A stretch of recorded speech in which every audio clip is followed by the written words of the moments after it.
and we are constantly working to ensure that... Let's break out of that commercial break and listen to Oliver Dowden making a statement on TikTok. And so, as part of that effort, I recently commissioned a review by our cybersecurity experts to assess the risks posed by certain third-party apps on government devices, and in particular, the installation and use of TikTok. Now, I know, Mr. Deputy Speaker, that there has been a lot of interest in this in the House, so I wanted to take the opportunity today to update members. That review has now concluded, and it is clear that there could be a risk around how sensitive government data is accessed and used by certain platforms. As many colleagues will know, social media apps collect and store huge amounts of user data, including contacts, user content and geolocation data. On government devices, that data can be sensitive.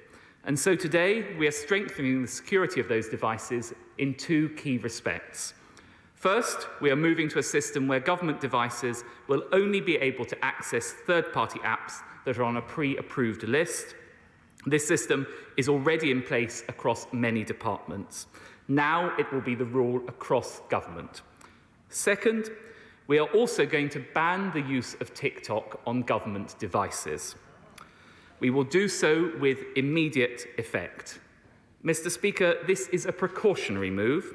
We know that there is already limited use of TikTok across government, but it is also good cyber hygiene. Given the particular risk around government devices which may contain sensitive information, it is both prudent and proportionate to restrict the use of certain apps, particularly when it comes to apps where a large amount of data can be stored and accessed. This ban applies to government corporate devices within ministerial and non-ministerial departments, but it will not extend to personal devices for government employees or ministers or the general public. That is because, as I have outlined, this is a proportionate move based on a specific risk with government devices. However, as is always the case, we do advise individuals to practice caution online and to consider each social media platform's data policies before downloading and using them. And of course, it is the case that ministers receive regular security briefings and advice on protecting data on their personal devices and on mitigating cyber threats. We will also be putting in place specific, very limited exemptions for the use of TikTok on government devices where it is required for operational reasons. Those exemptions will only be granted by security teams on a case-by-case basis, with ministerial clearance provided as appropriate.